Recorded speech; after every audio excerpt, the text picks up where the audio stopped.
Hi friends, welcome to Muddumari channel. ನಾನು ಸುಮಾರುಣ್. ಮಹಾಭಾರತಕ್ಕೆ ಸ್ವಾಗತ. ಶ್ರೀಕೃಷ್ಣನಿಗೆ ಗಾಂಧಾರಿಯ ಶಾಪ. ಪಾಂಡವರು ಗಾಂಧಾರಿಯನ್ನು ಭೇಟಿಯಾಗಲು ಅವಳ ಅರಮನೆಗೆ ಬಂದರು. ಗಾಂಧಾರಿಯು ತಪಸ್ವಿನಿಯಾಗಿದ್ದು ಪಾಂಡವರಿಗೆ ತನ್ನ ಮಕ್ಕಳನ್ನು ಕೊಂದಿದ್ದಕ್ಕಾಗಿ ಶಾಪವನ್ನು ಕೊಡಲು ಬಯಸಿರುವುದನ್ನು ತಿಳಿದ ವೇದವ್ಯಾಸರು ಅಲ್ಲಿಗೆ ಬಂದರು. ಎಲ್ಲರೂ ವ್ಯಾಸರನ್ನು ವಂದಿಸಿದರು. ಆಗ ವೇದವ್ಯಾಸರು, ಗಾಂಧಾರಿ, ನೀನು ಪಾಂಡವರಿಗೆ ಶಾಪ ಕೊಡುವ ಕಾಲ ಇದಲ್ಲ. ನಿನ್ನ ಮಕ್ಕಳೆಲ್ಲರೂ ನಾಶ ಹೊಂದಿದ್ದಾರೆ. ಈಗ ಇವರೇ ನಿನಗೆ ಮಕ್ಕಳಾಗಿದ್ದಾರೆ. ನೀನು ಇವರನ್ನು ಕ್ಷಮಿಸಬೇಕು. ಎಲ್ಲಿ ಧರ್ಮವಿದೆಯೋ ಅಲ್ಲಿಯೇ ಜಯವೆಂಬುದು ಸಿದ್ಧವಚನವಾಗಿದೆ. ಅಧರ್ಮವನ್ನು ಪ್ರೋತ್ಸಾಹಿಸಿ ಈ ಅನಾಹುತವಾಯಿತು. ನಿನ್ನ ಮಕ್ಕಳು ಮಡಿದರು. 18 ಅಕ್ಷೋಹಿಣಿ ಸೇನೆ ನಾಶ ಹೊಂದಿತು. ಮತ್ತೆ ನೀನು ಅಧರ್ಮದ ಕಡೆಗೆ ಮನಸ್ಸನ್ನು ಹರಿಸಬೇಡ. ಮನವನ್ನು ನಿಯಂತ್ರಿಸಿಕೋ.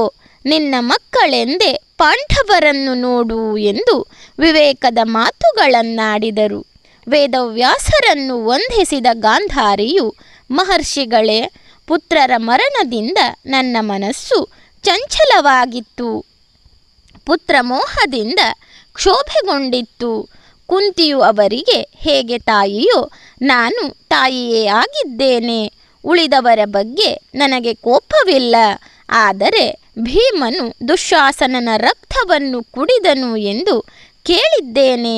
ದುರ್ಯೋಧನನನ್ನು ನಾಭಿಯ ಕೆಳಗೆ ತೊಡೆಗೆ ಹೊಡೆದು ಸಾಯುವಂತೆ ಮಾಡಿದ ಭೀಮನು ಅನ್ಯಾಯ ಮಾಡಲಿಲ್ಲವೇ?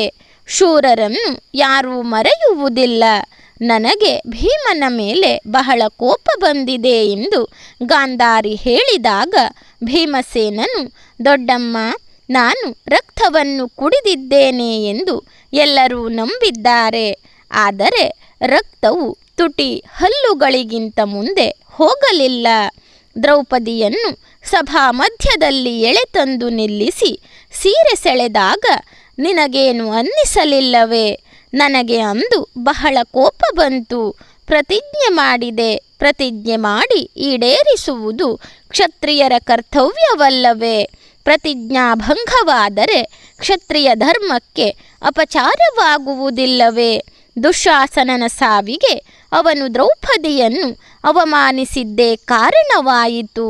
ಇನ್ನು ದುರ್ಯೋಧನನನ್ನು ನಾಭಿಯ ಕೆಳಗೆ ತೊಡೆಗೆ ಹೊಡೆದು ಕೊಂದ ವಿಷಯದ ಬಗ್ಗೆ ಹೇಳುವುದಾದರೆ, ದುರ್ಯೋಧನನು ರಾಜಸಭೆಯಲ್ಲಿ ತೊಡೆ ಚಪ್ಪರಿಸಿ ನಮ್ಮ ಪತ್ನಿ ದ್ರೌಪದಿಯನ್ನು ಬಾಯಲ್ಲಿ ಕುಳಿತಿಕೋ ಎಂದು ಅಪಹಾಸ್ಯ ಮಾಡಿದನು. ಅವನು ಬೆಳೆಸಿದ ವೈರ್ಯದಿಂದಾಗಿ ದುರ್ಯೋಧನನು ಸಾಯುವಂತಾಯಿತು. ನನ್ನನ್ನು ಕ್ಷಮಿಸು ಎಂದು ಭೀಮಸೇನನು ಗಾಂಧಾರಿಯನ್ನು ಕೇಳಿಕೊಂಡನು. ಧರ್ಮರಾಜನು ಹೆದರುತ್ತ ಮೃದುವಾಗಿ, ಅಮ್ಮ, ಈಗೋ ನಾನು ನಿನ್ನ ಮಕ್ಕಳನ್ನು ಕೊಂದು ಹಾಕಿದ ಕ್ರೂರ ಯುಧಿಷ್ಠಿರ. ನಾನು ಶಾಪಕ್ಕೆ ಯೋಗ್ಯ. ನನಗೆ ಶಾಪ ಕೊಡು. ನಾನು ಬದುಕಿದ್ದು ಏನಾಗಬೇಕು? ನನಗೆ ರಾಜ್ಯವಾಗಲಿ ಸುಖವಾಗಲಿ ಬೇಕಿಲ್ಲ. ಬಂಧು ಮಿತ್ರರನ್ನೆಲ್ಲ ಕಳೆದುಕೊಂಡು ನನಗೆ ಏನೂ ತೋಚದಂತಾಗಿ ಬಿಟ್ಟಿದೆ ಎಂದು ನಮಸ್ಕರಿಸಿದನು. ಗಾಂಧಾರಿಯು ದುಃಖದಿಂದ ಬಾಯಲ್ಲಿ ಯಾವ ಮಾತು ಹೊರಡದೆ ಗಟ್ಟಿಯಾಗಿ ನಿಟ್ಟಿಸುರುಗರೆದಳು. ಕಣ್ಣಿಗೆ ಕಟ್ಟಿಕೊಂಡಿದ್ದ ಬಟ್ಟೆಯ ಮೂಲಕ ಅವನ ಬೆರಳುಗಳ ತುದಿಗಳು ಮಾತ್ರ ಕಂಡವು. ಅಷ್ಟಕ್ಕೆ ಯುಧಿಷ್ಠಿರನ ಉಗುರುಗಳೆಲ್ಲ ಕಂದಿ ಹೋದವು. ಅದನ್ನು ನೋಡಿ ಅರ್ಜುನನು ಕೃಷ್ಣನ ಬೆನ್ನ ಹಿಂದೆ ಮರೆಯಾಗಿ ನಿಂತನು. ಸ್ವಲ್ಪದರಲ್ಲಿಯೇ ಅವಳ ಕೋಪವನ್ನು ಉಳಿದು ಅವರನ್ನು ತಾಯಿಯಂತೆ ಸಮಾಧಾನದಿಂದ ಮಾತನಾಡಿಸಿದಳು. ಅವಳಿಂದ ಅನುಜ್ಞೆ ಪಡೆದು ಅವರೆಲ್ಲರೂ ಹೋಗಿ ಕುಂತಿಯನ್ನು ಕಂಡರು. ಅವರು ಒಬ್ಬರನ್ನೊಬ್ಬರು ನೋಡಿ ಎಷ್ಟೋ ಕಾಲವಾಗಿತ್ತು. ಈಗ ಪಾಂಡವರ ಮೈ ತುಂಬ ನಾನಾ ಆಯುಧಗಳ ಗಾಯವನ್ನು ನೋಡಿ ಕುಂತಿಯು ದುಃಖ ತಡೆಯಲಾರದೆ ಮುಖ ಮುಚ್ಚಿಕೊಂಡು ಅಳುತ್ತಾ ಸೆರಗಿನಿಂದ ಕಣ್ಣುಗಳನ್ನು ಒರೆಸಿಕೊಂಡು ಒಬ್ಬೊಬ್ಬರನ್ನು ಮತ್ತೆ ಮತ್ತೆ ಮೈದಡವಿ ಮಾತನಾಡಿಸಿದಳು. ಅನಂತರ ಮಕ್ಕಳನ್ನೆಲ್ಲ ಕಳೆದುಕೊಂಡು ಸಂಕಟ ಪಡುತ್ತಾ ನೆಲದ ಮೇಲೆ ಕುಳಿತಿದ್ದ ದ್ರೌಪದಿಯನ್ನು ನೋಡಿದಳು. ದ್ರೌಪದಿಯು, ಅಮ್ಮ, ಅಭಿಮನ್ಯುವು ನಿನ್ನ ಮಿಕ್ಕ ಮೊಮ್ಮಕ್ಕಳು ಎಲ್ಲರೂ ಹೋದರು. ಅವರು ಇನ್ನು ನಿನ್ನನ್ನು ನೋಡಲು ಬರುವ ಹಾಗಿಲ್ಲ. ಅಂತ ಶೂರ ಮಕ್ಕಳನ್ನು ಕಳೆದುಕೊಂಡು ಈಗ ರಾಜ್ಯದಿಂದ ನಾನು ಪಡೆಯಬೇಕಾದ್ದೇನು ಎಂದು ಗೋಳಾಡಿದಳು. ಕುಂತಿಯು ಅವಳನ್ನು ಎಬ್ಬಿಸಿ ಅವಳನ್ನು ಪಾಂಡವರನ್ನು ಗಾಂಧಾರಿಯ ಹತ್ತಿರ ಕರೆದುಕೊಂಡು ಹೋದಳು.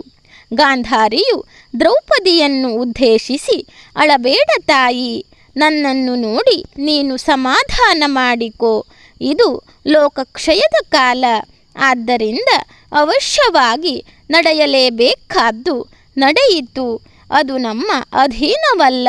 ನಿನ್ನ ಮಕ್ಕಳು ಯುದ್ಧದಲ್ಲಿ ಸತ್ತರು, ಹಾಗೆ ನನ್ನ ಮಕ್ಕಳೂ ಸತ್ತರು. ನಮ್ಮನ್ನು ಯಾರು ಸಮಾಧಾನ ಮಾಡುವರು ತಾಯಿ ಎಂದು ಸಂತೈಸಿದಳು. ಅನಂತರ ಅವರೆಲ್ಲರೂ ರಣರಂಗದಲ್ಲಿ ಯೋಧರು ಕಾದಿ ಮಡಿದಿದ್ದ ಸ್ಥಳಕ್ಕೆ ಹೋದರು. ಎಲ್ಲಿ ನೋಡಿದರಲ್ಲಿ ಯೋಧರು, ಆನೆ, ಕುದುರೆಗಳು ಸಾವಿರಗಟ್ಟಲೆ ಸತ್ತು ಬಿದ್ದಿದ್ದವು. ರಕ್ತವು ಕೋಡಿಯಂತೆ ಹರಿದು ನೆಲವೆಲ್ಲ ಕೊಚ್ಚೆಯಾಗಿತ್ತು. ನರಿಗಳು, ಹದ್ದುಗಳು ಮುತ್ತಿಕೊಂಡು ಹೆಣಗಳನ್ನು ಕಿತ್ತು ತಿನ್ನುತ್ತಿದ್ದವು. ಅವುಗಳ ಮಧ್ಯೆ ಹೆಂಗಸರು ಏಳುತ್ತಾ ಬೀಳುತ್ತಾ ತಮ್ಮ ತಮ್ಮ ಗಂಡಂದಿರನ್ನು, ಮಕ್ಕಳನ್ನು ಹುಡುಕುತ್ತಾ ಓಡಾಡುತ್ತಿದ್ದರು. ಆಗ ಗಾಂಧಾರಿಯು ಕೃಷ್ಣನನ್ನು ಕರೆದು, ಗಂಡಂದಿರನ್ನು ಕಳೆದುಕೊಂಡು ನನ್ನ ಮಗಳು, ಸೊಸೆಯರು ಗೋಳಾಡುತ್ತಿರುವುದು ನಿನಗೆ ಕೇಳುತ್ತಿಲ್ಲವೇ? ಅದರಂತೆ ಇನ್ನು ಎಷ್ಟೋ ಜನ ಹೆಂಗಸರು ತಮ್ಮ ಮಕ್ಕಳು, ಅಣ್ಣ ತಮ್ಮಂದಿರು, ತಂದೆ, ಗಂಡ ಇವರನ್ನು ನೆನೆಸಿಕೊಂಡು ಹುಡುಕುತ್ತಾ ಅಳುತ್ತಿದ್ದಾರೆ. ಅವರನ್ನು ನೋಡಿದರೆ ನನ್ನ ಹೊಟ್ಟೆ ಉರಿಯುತ್ತಿದೆ ಎಂದು ಮುಂದೆ ಬರುತ್ತಾ ದುರ್ಯೋಧನನನ್ನು ನೋಡಿ ಗೋಳಾಡಿದಳು. ಈ ಯುದ್ಧ ಮೊದಲಾದಾಗ ಇವನು ನನ್ನ ಹತ್ತಿರಕ್ಕೆ ಬಂದು ನಮಸ್ಕರಿಸಿ, ನಾನು ನನ್ನ ದಾಯಾದಿಗಳ ಮೇಲೆ ಯುದ್ಧಕ್ಕೆ ಹೊರಟಿದ್ದೇನೆ, ನನಗೆ ಜಯವಾಗುವಂತೆ ಹರಸಮ್ಮ ಎಂದು ಕೇಳಿದನು. ಆಗ ನಾನು, ಎಲ್ಲಿ ಧರ್ಮವೋ ಅಲ್ಲಿ ಜಯವಿದೆ, ನೀನು ಯುದ್ಧ ಮಾಡಿ ವೀರ ಸ್ವರ್ಗವನ್ನು ಪಡೆಯುವೆ ಎಂದು ಹೇಳಿದ್ದೆನು. ಅದರಂತೆ ನಡೆಯಿತು. ಆದ್ದರಿಂದ ನಾನು ಅವನಿಗಾಗಿ ಅಷ್ಟು ದುಃಖಿಸುವುದಿಲ್ಲ. ಎಲ್ಲ ಮಕ್ಕಳನ್ನು, ನೆಂಟರಿಷ್ಟರನ್ನು ಕಳೆದುಕೊಂಡು ದೀನಾನಾಥನಾಗಿರುವ ಧೃತರಾಷ್ಟ್ರನನ್ನು ನೋಡಿದರೆ ಸಂಕಟವಾಗುತ್ತದೆ. ಅವಧ್ಯರಂತಿದ್ದ ಜಯದ್ರಥ, ಕರ್ಣ, ದ್ರೋಣ, ಭೀಷ್ಮ ಮುಂತಾದ ಶೂರರು ಸಾಯುವರೆಂದು ಯಾರು ಊಹಿಸಿದ್ದರು? ಆದರೆ ಅವನು ದುರ್ಯೋಧನನನ್ನು ಅನುವರ್ತಿಸಿ ಯುದ್ಧ ಮಾಡಿ ಈಗ ಆರಿಹೋದ ಬೆಂಕಿಯಂತಾಗಿರುವರು. ದೈವಕ್ಕೆ ಯಾವುದು ತಾನೇ ದೊಡ್ಡದು? ನೀನು ಸಂಧಿಗೆಂದು ಬಂದು ಹೋದ ಕೂಡಲೇ ನಾನು ನನ್ನ ಮಕ್ಕಳೆಲ್ಲರೂ ಸತ್ತರೆಂದುಕೊಂಡೆ. ಭೀಷ್ಮ, ವಿಧುರರು ಅದೇ ಮಾತನ್ನು ಹೇಳಿ ಇನ್ನು ನಿನ್ನ ಮಕ್ಕಳ ಆಸೆಯನ್ನು ಬಿಟ್ಟು ಬಿಡು ಎಂದು ಹೇಳಿದರು.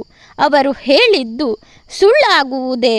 ಹಾಗೆಂದ ಸ್ವಲ್ಪ ದಿನದಲ್ಲಿಯೇ ಅವರೆಲ್ಲರೂ ಸತ್ತು ಮಲಗಿದರು ಎಂದು ಮೂರ್ಛೆ ಹೊಂದಿದಳು. ಸ್ವಲ್ಪ ಹೊತ್ತಿನ ಮೇಲೆ ಎಚ್ಚರವಾಗಲು ದುಃಖಾತಿಶಯದಲ್ಲಿ ವಿವೇಕವನ್ನು, ತಾಳ್ಮೆಯನ್ನು ಕಳೆದುಕೊಂಡು ಕೋಪದಿಂದ, ಕೃಷ್ಣ, ಕೌರವ ಪಾಂಡವರು ಒಬ್ಬರ ಮೇಲೊಬ್ಬರು ರೇಗಿ ನಾಶವಾಗಲು ಸಿದ್ಧವಾದಾಗ ನೀನು ಉಪೇಕ್ಷೆಯಂತಿದ್ದೆ.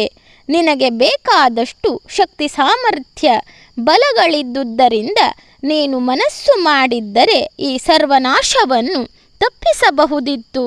ಆದರೆ ನೀನು ಹಾಗೆ ಮಾಡಲಿಲ್ಲ.